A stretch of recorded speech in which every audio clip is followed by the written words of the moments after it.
That right there? Absolute, unlimited power. Exodia the Forbidden One is perhaps one of the most iconic, legendary cards in not just the Yu-Gi-Oh! Card game, but in collectible card games as a whole.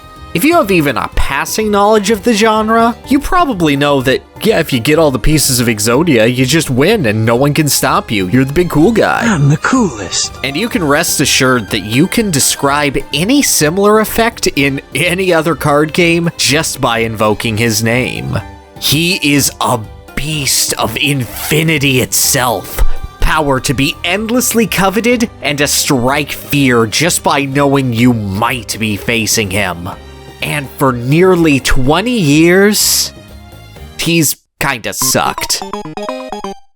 Impossible! That's not to say he's unviable. Far from it. Exodia is an entirely reasonable win condition in Yu-Gi-Oh! And the ability to just say, I win, and poof, it's so, is kind of immune to becoming outdated. And the big guy ain't Destiny Board or Flying Elephant or something. But the ritual with the Forbidden God is a dark one, as he strips the very humanity from his followers as tribute for his infinite power.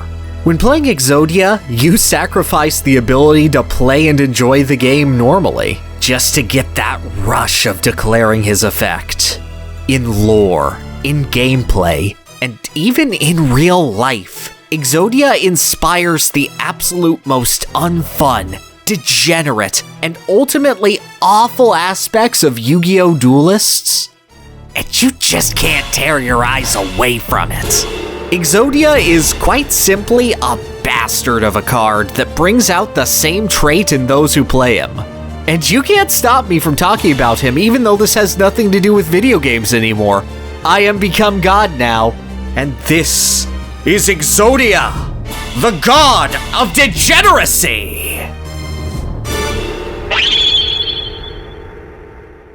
Exodia first appeared in Chapter 38 of the Yu-Gi-Oh! Manga, in a duel between protagonist Yugi Moto and his rival Seto Kaiba in the final game of the Death Tea multi-layer theme park / murder game extravaganza.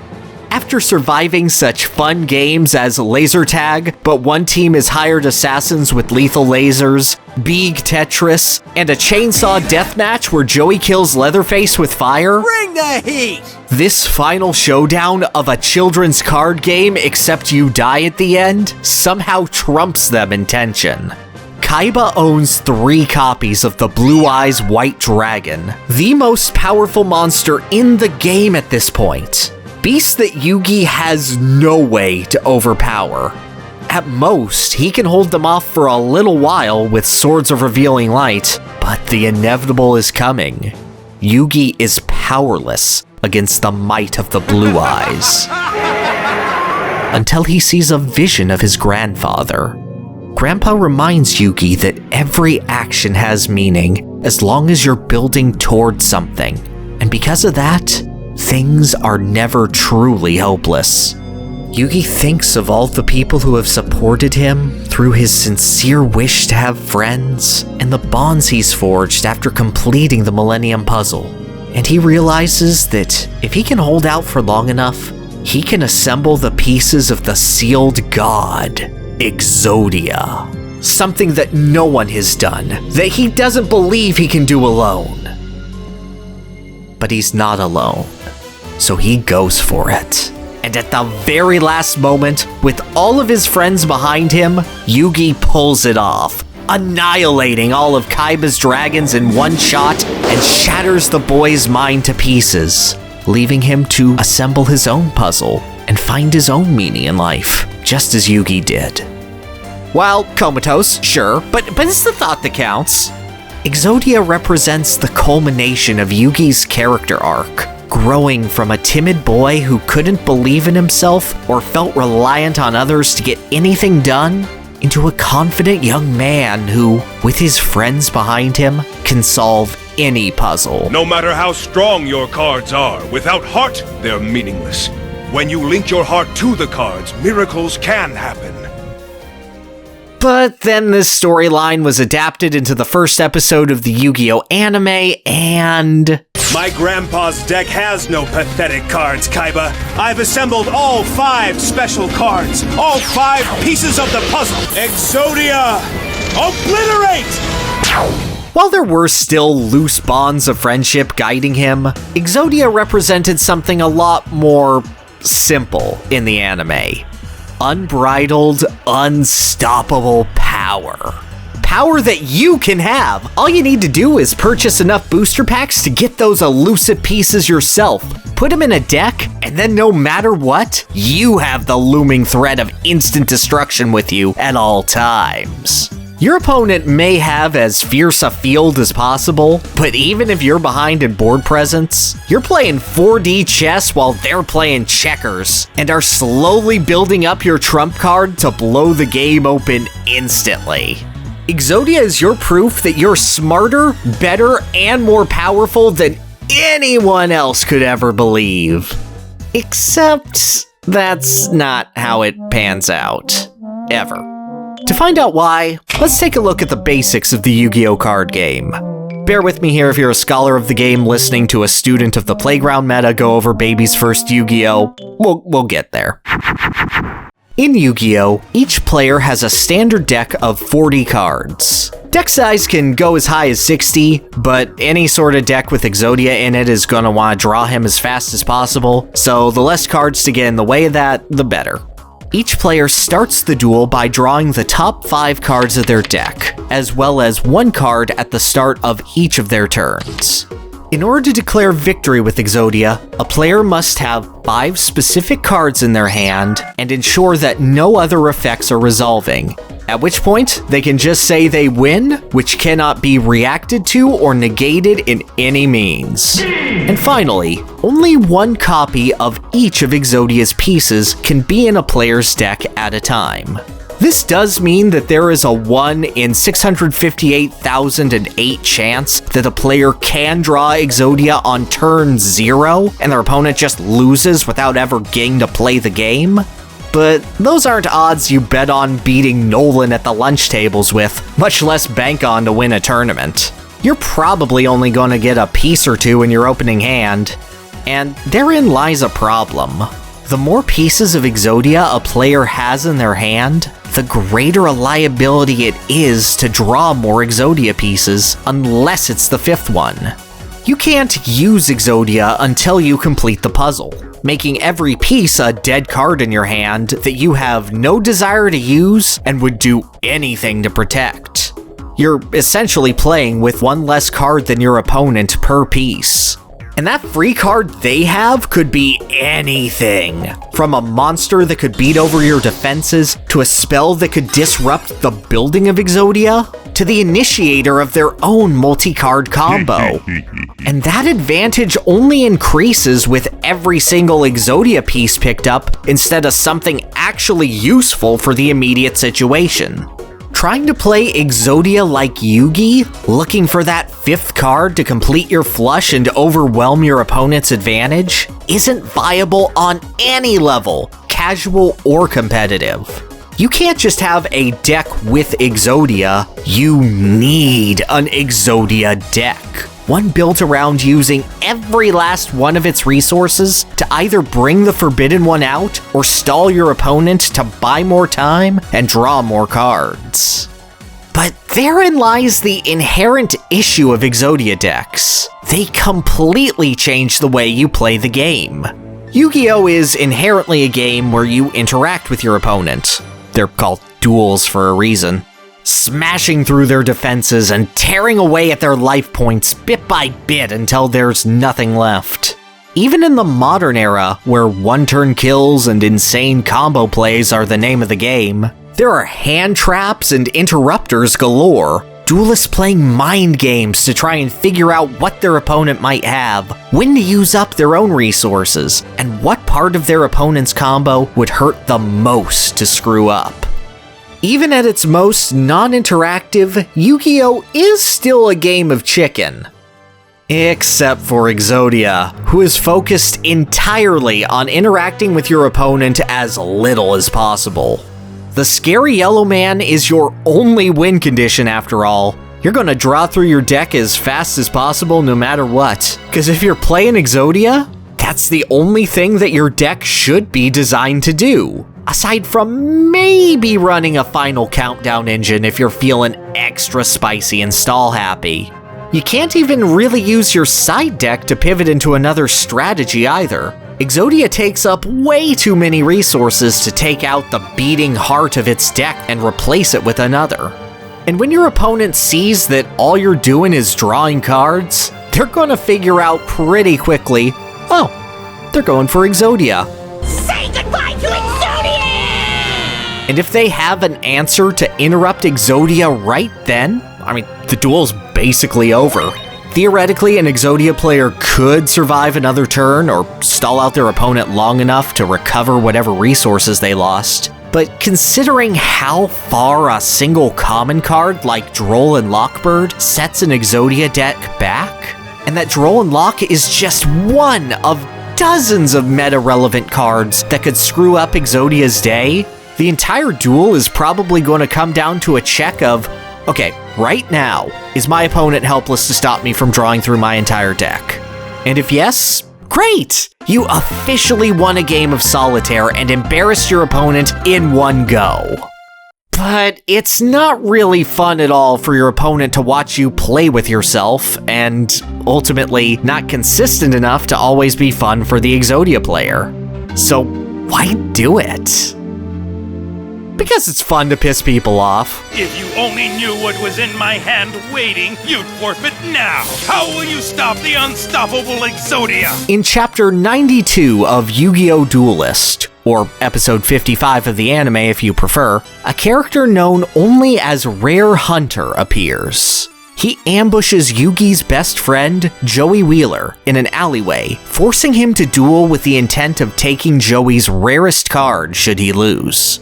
A skilled duelist himself, Joey keeps being over monster after monster, absolutely dominating the duel, while Rare Hunter only plays monsters in defense alongside the spell card Graceful Charity. Graceful Charity lets me draw 3 cards, and I discard 2. Joey can't understand this strategy at all. Boring! But is looking for an easy win until, on only his 4th turn, the Rare Hunter has completed Exodia, annihilating Joey's best monster in an instant and defeating him with no effort and no interaction. Exodia, obliterate! And what's particularly dastardly about this duel is that Graceful Charity had just been introduced to the Yu-Gi-Oh! Original card game a little more than 2 months prior. Not only that, but in real life, you could improve on Rare Hunter's deck by throwing in monsters like Sangan, who based on his original printing, could be discarded by Graceful Charity's effect to freely add a piece of Exodia directly to your hand, per critter. It'd be so easy, you could beat anyone without any effort if you just picked up these cards. But do you really want to be like this thug who beat up Joey and took his stuff? Do you really want to be this guy? Yes.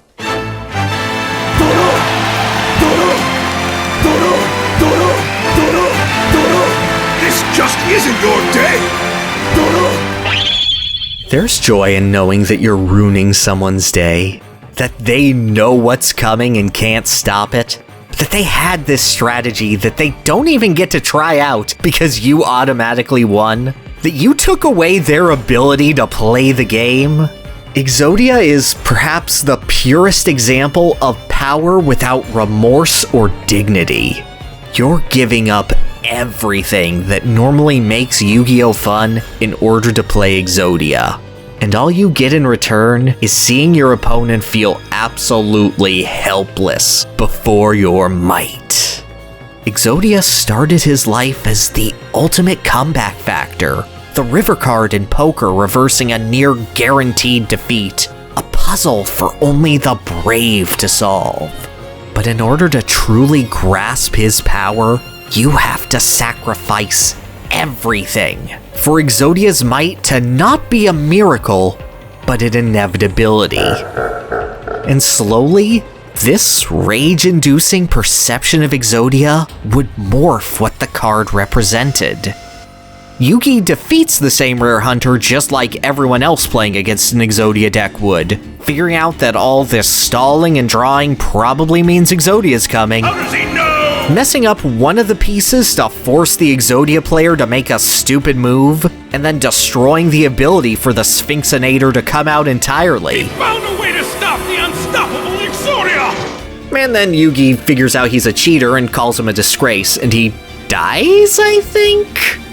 Kaiba has to face a zombie Exodia, wielded by the digital ghost of his stepfather, proving that he's overcome his demons and has nothing left to fear. Kaiba's skill can beat his past mistakes. That's what happens when you challenge someone who's superior to you in every way. And his stepdad gets deleted. The Pharaoh's Grand Vizier, Shimon, summons Exodia in an attempt to destroy the great evil god, Zork Necrophades, but gives his life in the process.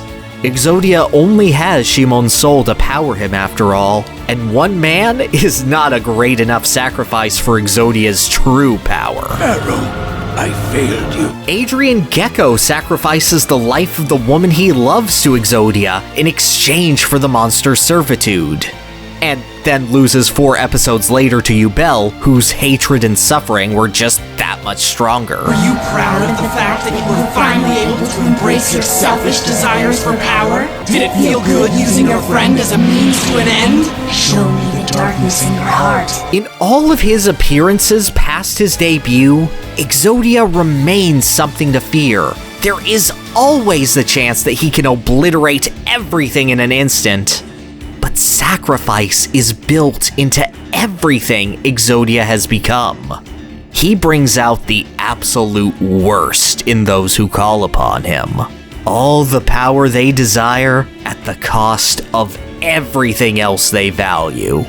And most fascinatingly and disturbingly, that isn't limited to just anime characters.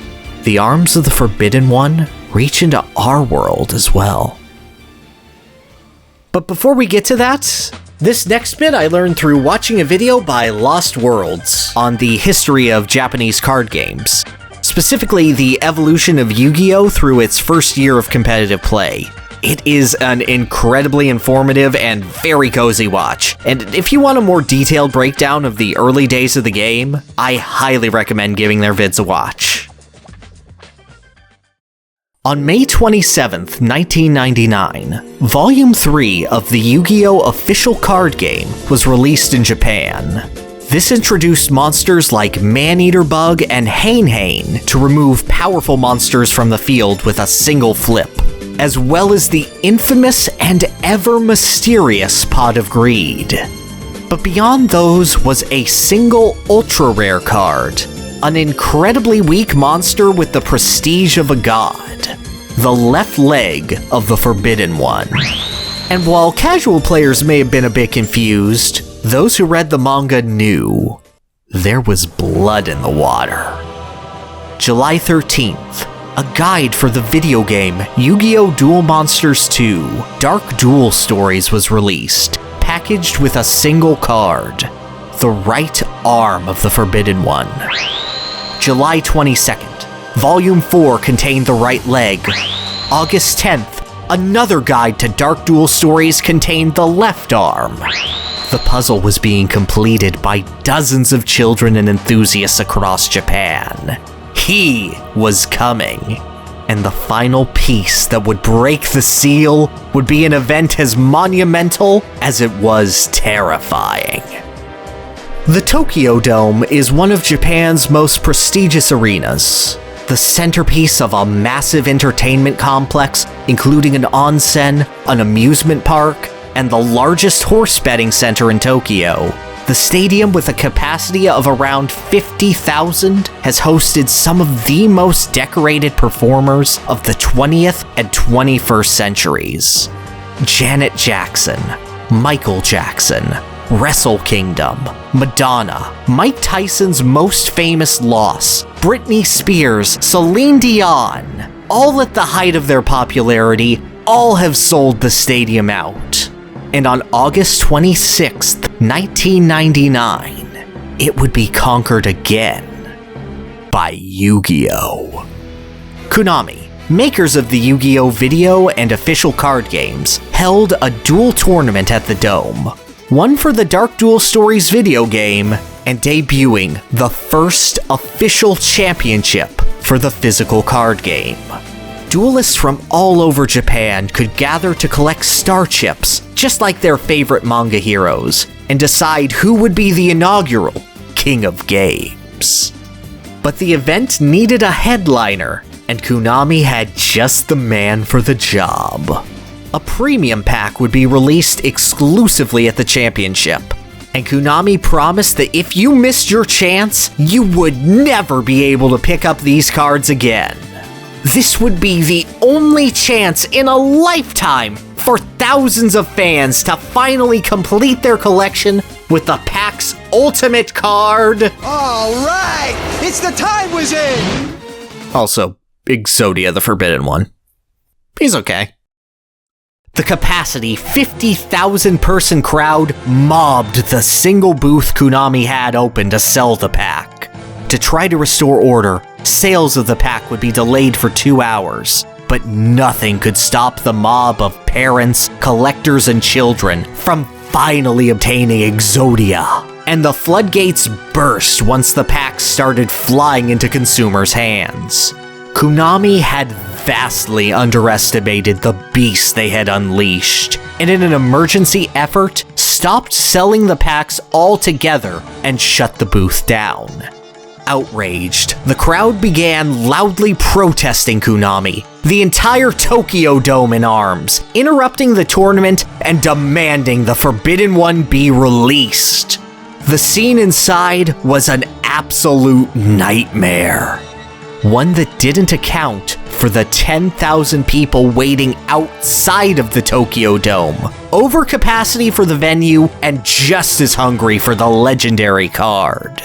The group gathered outside clogged the entrances, making sure that no one could go in or out of the building, demanding their chance at Exodia just like everyone else, and sealing off every outlet for the chaos to escape.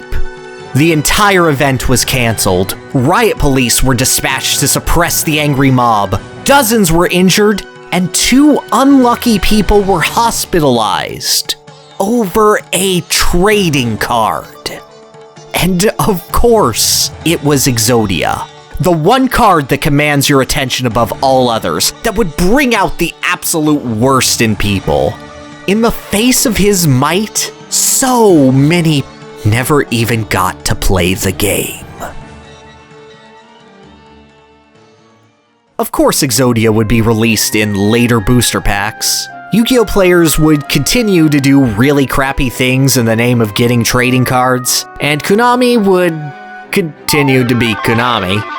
But this initial incident speaks volumes. Exodia was a carefully curated powder keg, built up through lore and a drip feed of his various parts, until it came to a head that tragically blew up in everyone's faces. And while the August 26th riot should definitely be seen as its own shameful incident and not belittled or softened in any way, that same kind of selfish attitude would ironically come to define Exodia in all aspects.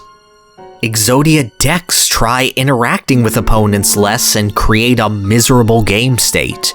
Exodia's lore morphed into a cycle of sacrifice and unfulfilled wishes in the anime to follow. Even card artwork started punishing Exodia's old running buddies as a joke. Critter sharing a cab ride with Graceful Charity before being wrongfully arrested for unlawful possession of Pot of Greed and thrown into prison for crimes that, frankly, he was only guilty of by association. What started as a metaphor for the growth of Yu-Gi-Oh's main character morphed into a Faustian bargain of a character. Infinite potential and power that you have to give up the fun of the game in order to achieve, and taints everything he touches. Exodia is bad. But he's so cool, right? There is a simple joy to knowing that you're breaking the rules and everyone else can do nothing to stop you. And every once in a while, that's a feeling that's absolutely worth breaking out. As long as no one gets hurt. If you go in too deeply, make Exodia your primary focus beyond all else, it's an awful thing that you're giving far too much for. But it's fun to experiment with little ideas for gimmicks that make Exodia work, and see if you can pull them off. Just occasionally tossing out an Exodia deck and getting that feeling of sweet frustration from your opponent. That is the environment I think Exodia works best in. You can't not make him degenerate. That goes against the very nature of his being. But by just keeping him at the fringes of success and using him to occasionally troll and laugh at a serious opponent, you get to keep the threat and thrill of Exodia alive without ruining things for everyone. In the nearly 20-year history of the Yu-Gi-Oh! Trading Card Game's international release, Exodia has only placed in a World Championship once, and a mere scant few times at regionals. And that's probably about where he should stay.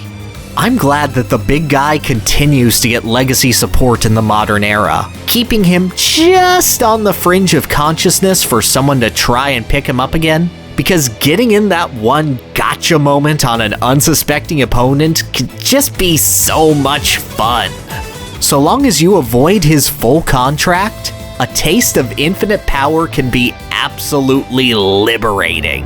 And who better to crush and laugh at your opponents with than Exodia, the god who designs for degeneracy.